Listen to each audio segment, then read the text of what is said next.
Good evening, everyone. This is Seth Moore coming again to you here on Anchor by Spotify. It is actually 10:10 in the evening. We're normally here around 8 o'clock, but we, of course, had other things to attend to. So we're here at this hour and we're going to bring you more information on what we were discussing this morning. And we're talking about the God deity of black hair and the spiritual properties in black hair.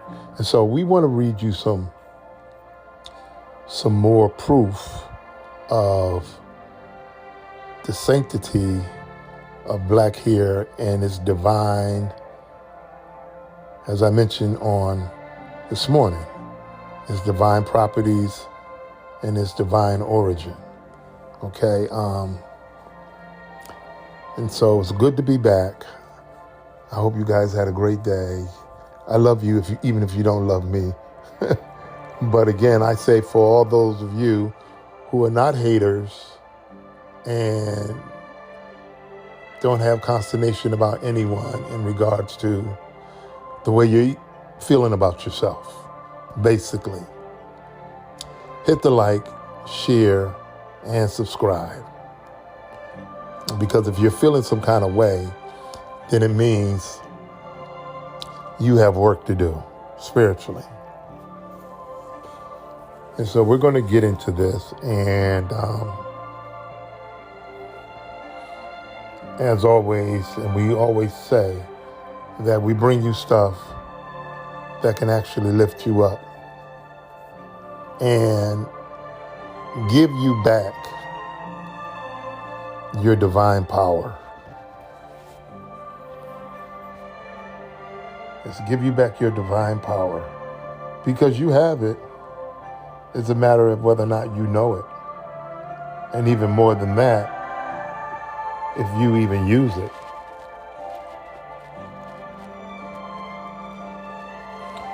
You know, I want to say this also,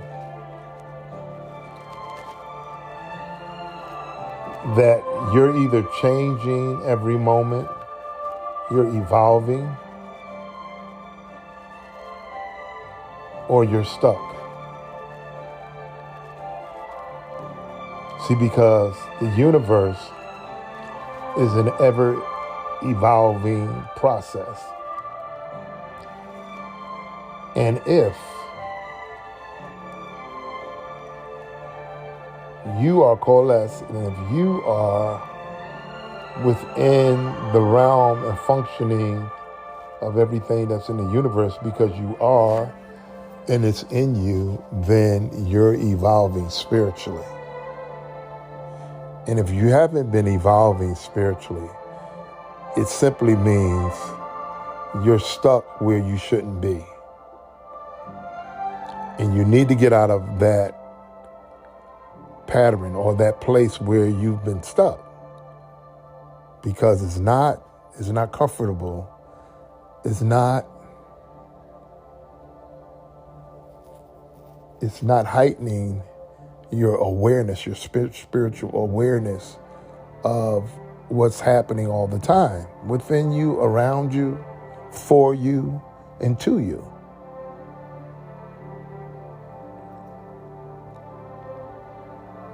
So we've done many podcasts, and we have said on numerous occasions in regards to, an example would be your mind, your awareness, you being aware of your formless self, out of mind, traversing your Godness.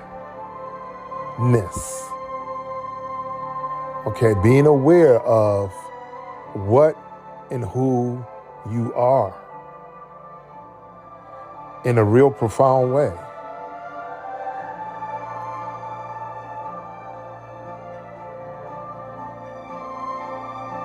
Okay, it's really the universe and everything in it, all the elements, that sacred geometry that we've talked about. You know, the golden ratio, that divine proportion which you are, is talking to you all the time if you're listening. If you're listening. And I'm not talking about listening with your ears. I'm talking about listening with your whole being. And I said on this morning when we talked about the divineness of black hair and how it's the only hair that grows towards the stars, the only hair on the planet. Everybody wants to be who you are. They're even going as far as faking it because they can't do it. They can't do it. It was given to you. It was given to you. People are trying to find spirituality in so many ways. And now, I'm not saying that there's not a level of spirituality that can be reached with other people. So, what are we talking? We talk about the first heaven, the second, or the third.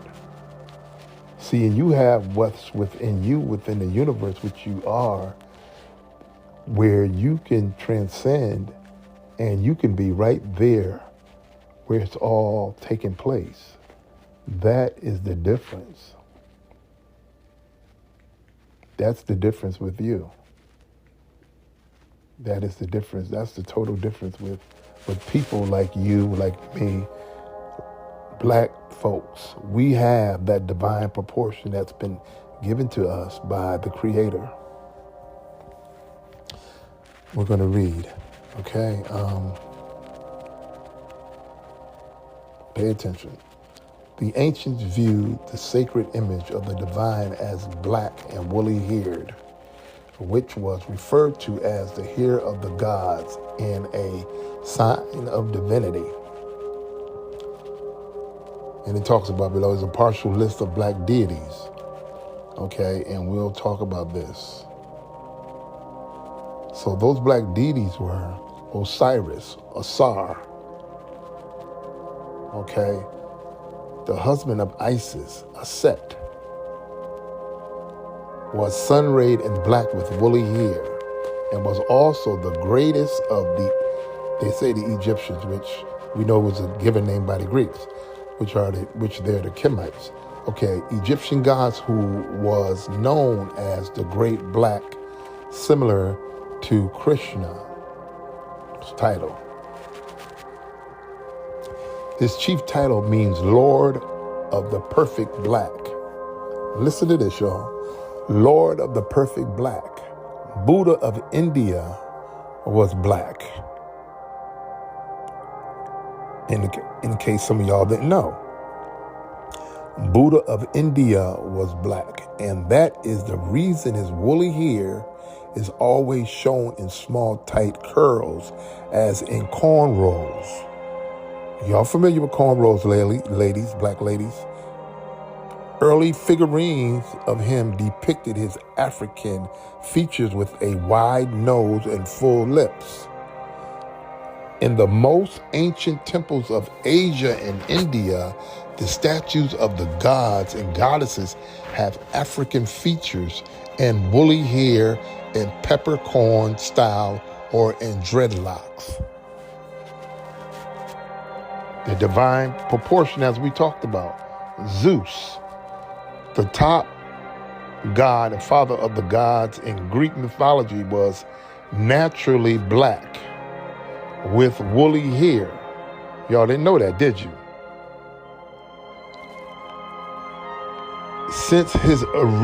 Since he originated from Africa, his chief title was Ethiops, meaning burnt face. See, this is where all the Greeks got their gods from. They copied the gods of Kemet. This is what they did. Apollo was likewise black and woolly-haired like his father Zeus. Pay attention, y'all. The world-famous Apollo Theater in Harlem was named after him.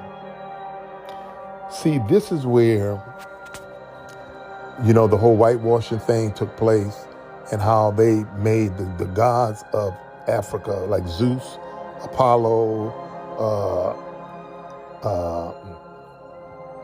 how they made these people to be white gods, which they were African black gods, okay? And Fuhishi, the son of heaven and the legendary first emperor of China, was also black with woolly hair. And you can go on and study the Nagas of India, and it talks about the Nagas, and that's Nagas of India, which were black deities in India.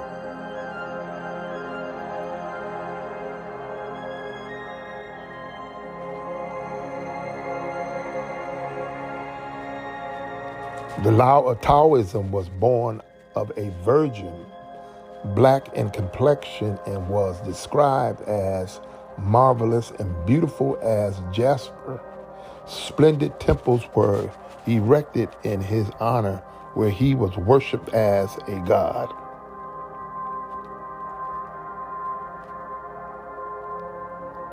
Zaha of Japan was woolly-haired and African in appearance.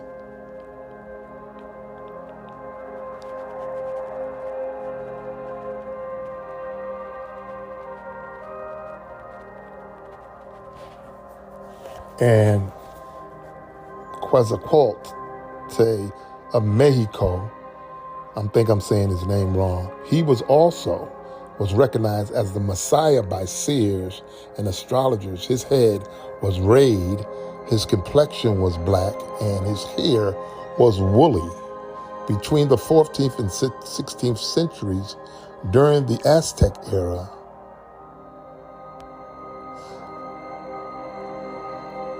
Quetzalcoatl was worshipped as the patron of priests, the inventor of books and the calendar, as well as the protector of goldsmiths and other craftsmen.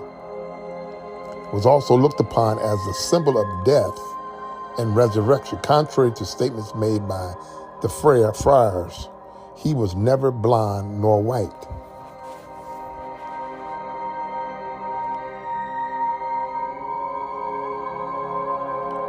Okay.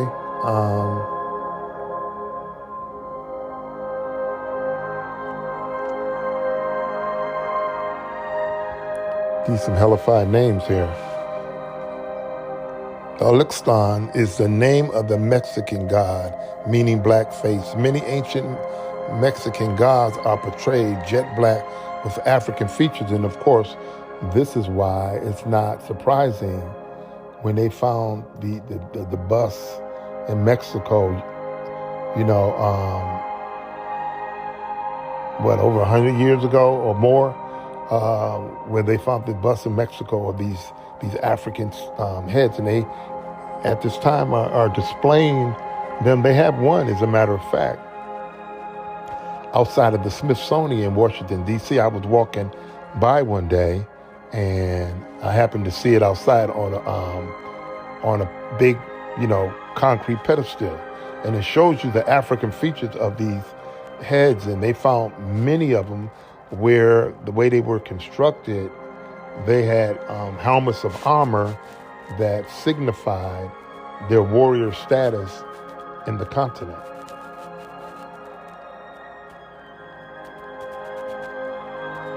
And this one here is Del Yehe, meaning home of the black god, was the name that the Navajo gave to the 7 sons of Pleiades. And Krishna, of course, of India, whose name means black or the black one, was blue-black and is always portrayed with either black or blue skin. And when you see blue skin, it means black too, but just in an avatarian state.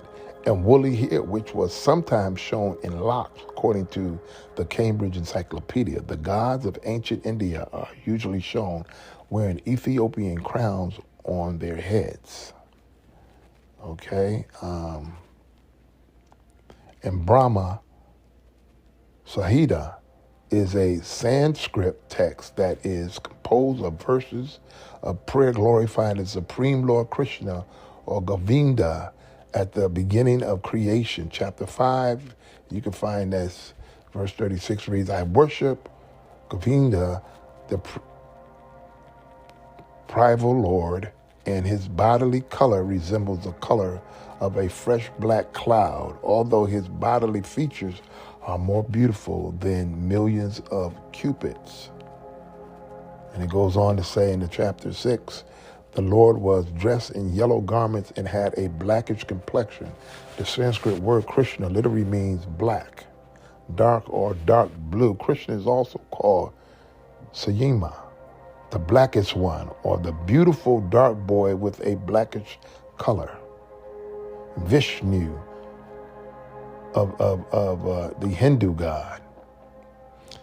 And let me just say this real quick.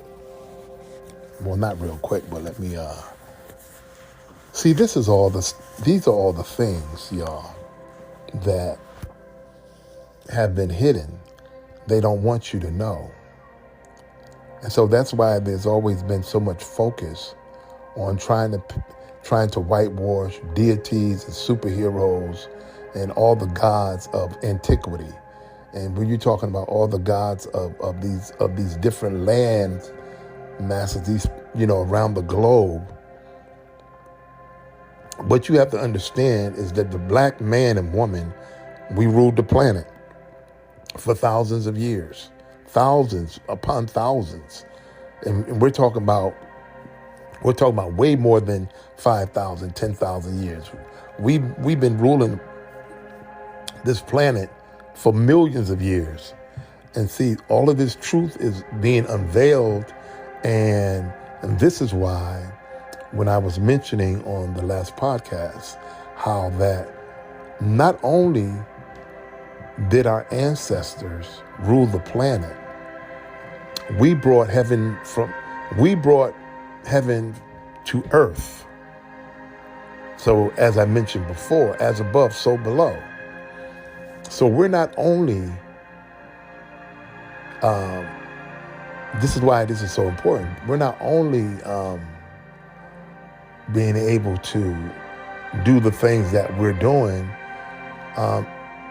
but it's in spirituality, it's so vast, it goes beyond just a planetary thing. It's global, it's universal, it's heavenly, it's galactic. And so where you find us having done great things on the planet, on earth, as we could put it, we have done those things in the heavens. And so that's why all of these things that we have are connected. It's the divine ratio. It's the golden ratio. It's divine from the Creator. And so it's the connectivity that's attached to all of these things has everything to do with the makeup of the universe. And I will venture to say this. It's melanin. It's melanin, and it's the magnetic light, feels light that emanates from dark matter that holds the universe together. And when I mean dark matter, I mean us. The carbon-based,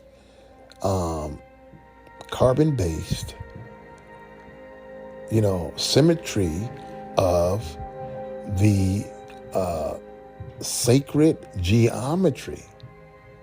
It holds the universe together. Without that, the universe will collapse. Trust me. Don't let nobody fool you. This is why everything that is in the universe is in us. Okay? And it holds the universe, because without it, who knows, the sun might fall. The moon might drop from the sky. So it's the melanin-based sacred geometry that's within the black man and woman that holds the stars in the sky, that holds everything in place, because by the Creator's providence, because he said, I'm going to do you in my likeness, in my image.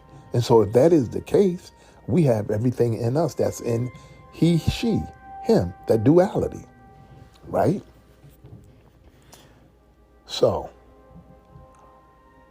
we're talking about, he says, Shiva, the husband of the mother goddess, Parvati, okay?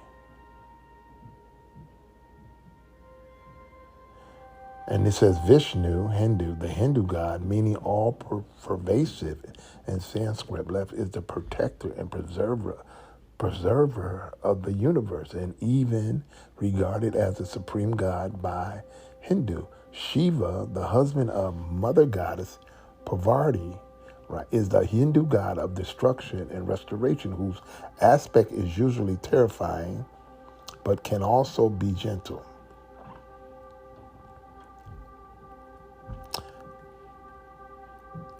Tyr of Scandinavia was a woolly-haired Norse god who's preceded Thor as a sky deity. Isis, or Aset, the greatest of the African goddesses, was worshipped throughout the ancient world in Egypt, Greece, Rome, and beyond. She was known as the Queen of Heaven and the goddess from whom all up and coming arose. The worship of Isis survives today, disguised as the worship of the Black Madonna through Catholic Europe. The Pope still prays in front of the Black Madonna. See, and they hide this from the world. They hide this from the world. She is the first. Isis, the African goddess, was worshipped throughout the ancient world, Greece, Rome, and beyond. She was known as the Queen of Heaven. So this is where you get Mary and all this, Mayim and all this from. The goddess from whom all up and coming arose, the worship of Isis survives till this day. Venus of Willendorf is a famous statue of the mother god, as she was worshipped some 15 to 20,000 years ago. Although she is found in most art history books, there is no mention that she is African. Her entire faceless head is covered with woolly hair like that of the Buddha.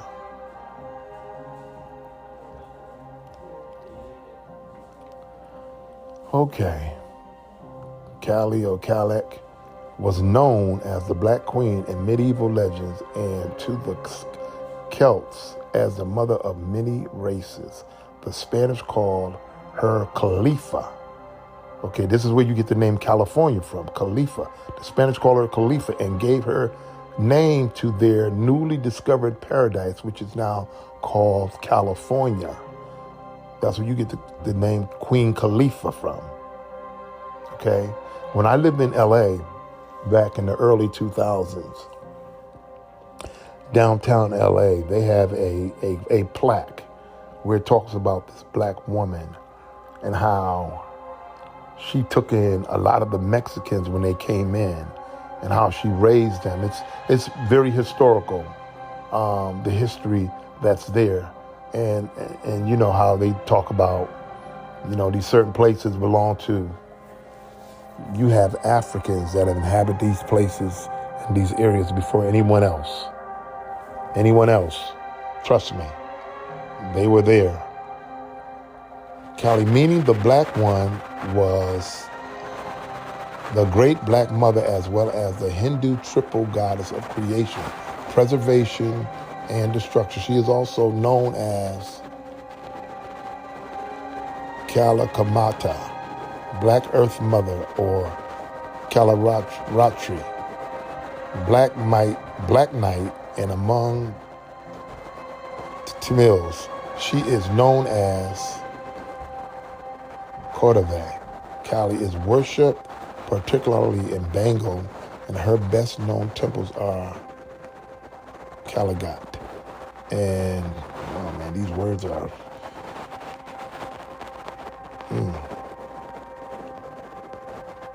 This is Dirkshiva, something like that. Nadra, the sister of Vishnu, is a black-skinned goddess who is clothed in yellow and dark blue silk. Athena of Greek mythology, and you probably heard of Black Athena. Okay, it's because Greek was established by Africans, whether you know that or not. So it talks about here, Athena of Greek mythology was black and woolly hair, originating from Libya, Africa. She was also known as Aneth, Medusa, and the Egyptian goddess Neith, or Neth. She was later whitened like the other African gods when adopted by the Europeans. You know how they whitewash everything. See, because they don't want you to know. Ka of Africa's Nile Valley was the inner soul of Mother Earth. She was a beautiful ebony virgin who was the heart of the world. Shrines of Karnak in Egypt and Karnak in Brittany were dedicated to Ka, who was the goddess of agriculture, especially grain. She was called Kori by the Arabs and Greeks and Charis by the Romans. Circe, who played a great role in Homer's Odyssey, was the most famous female magician of all time. Ancient Greek drawings portrayed her as a beautiful African woman. At Delphi in Greece, the oracles of Dunana and Apollo were founded by two black doves, or African priestesses from Thebes, according to Herodotus.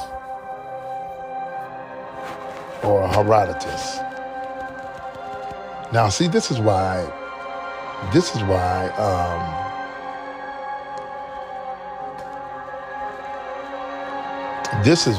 they don't want critical race theory to be taught in schools, because they would have to undo all these lies.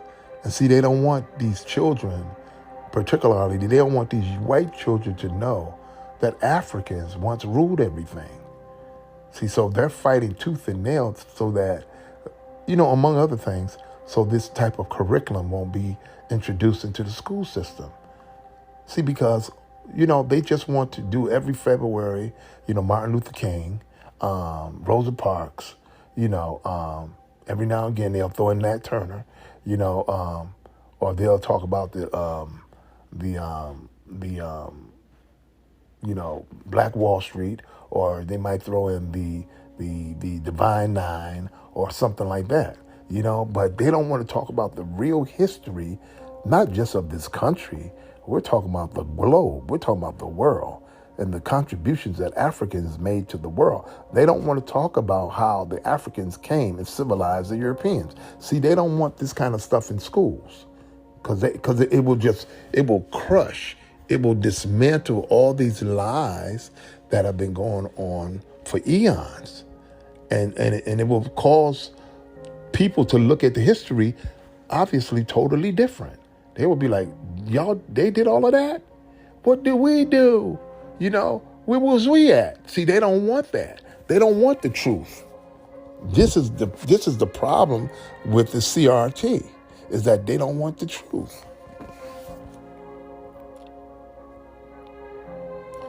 You see what I'm saying? And they mix words. This is why you really have to pay attention and listen when you look at these shows, when you study, when you research, because it'll make it seem like, the Africans, they contributed to this or they contributed to that. No, we did it all. We did it all. We did it all before anyone else done it. We civilized the world for the most part. We brought culture, we brought writing, we brought science, we brought mathematics, we brought culinary, we brought the arts of music, we brought medicine, we brought it all to the peopling of the globe. And see, this is what they don't want to come out, but you can't hide it. You can't hide it. Black Africans of Rome have contributed greatly to the growth of Christianity. What do you mean we contributed? We were Christianity. We created it. You see, this is why you got to listen to the language when they say contributed. No, we are it.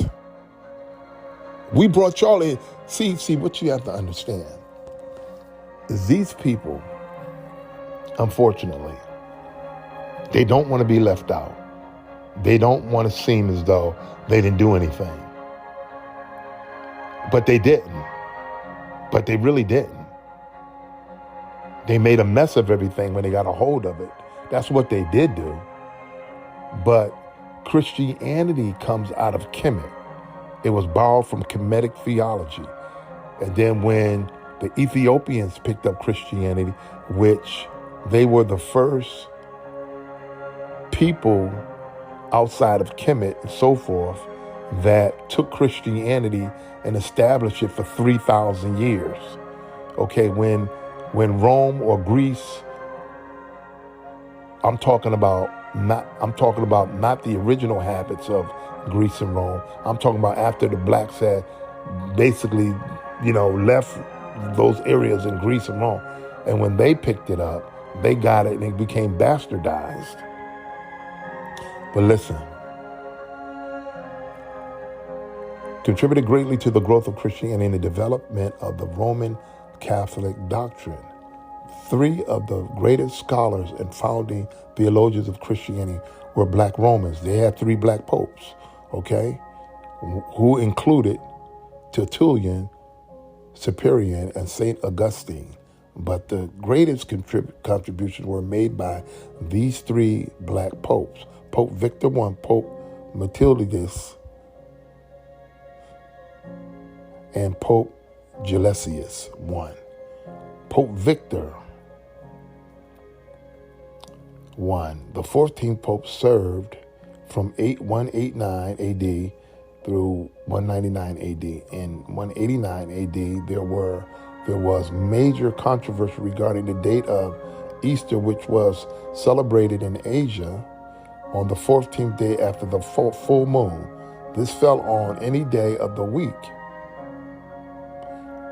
and therefore meant that some Christians would have been celebrating Lent while others would have been celebrating the resurrection. So Pope Victor I, in a council held in Rome in 196, decreed that the feast of Easter would be celebrated only on the Sunday after the 14th day of the moon of March. And any Asian Christians who defied this declaration would be excommunicated. From that point onwards, Easter was celebrated only on the Sunday. Okay, so this was done by a black pope. And that's the name of my book, which I'll leave it like that, okay?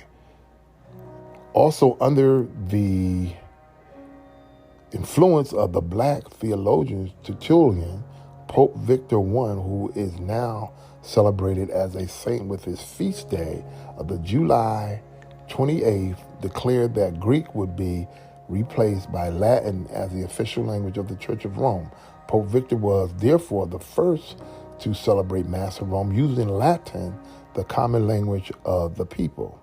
Pope Victor I also condemned and excommunicated Theodore of Byzantium for heresy after he enticed fellow followers in Rome to deny the divinity of Jesus Christ by preaching that he was just an ordinary man filled with supernatural powers through baptism.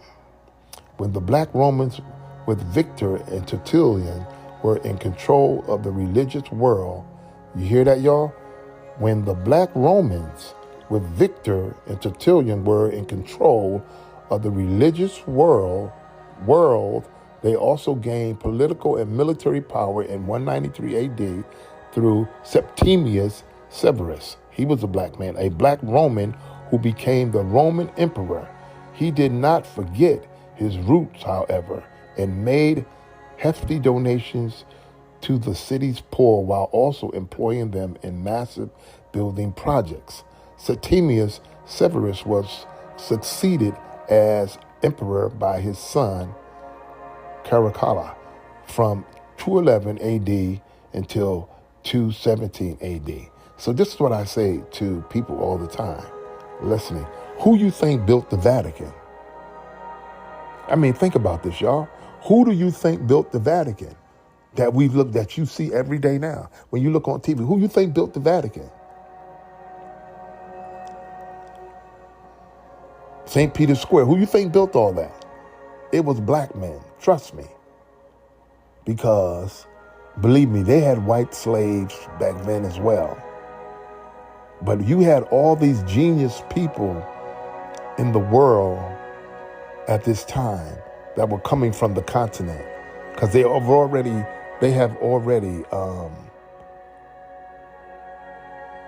built massive projects around the world, such as Spain.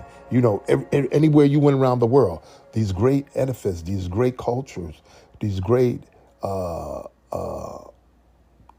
cities and towns were being built by black men and women who had the technology and the knowledge from the Creator. They had that divine, as we talk about, that divine symmetry, that golden ratio, okay, that sacred geometry. They knew.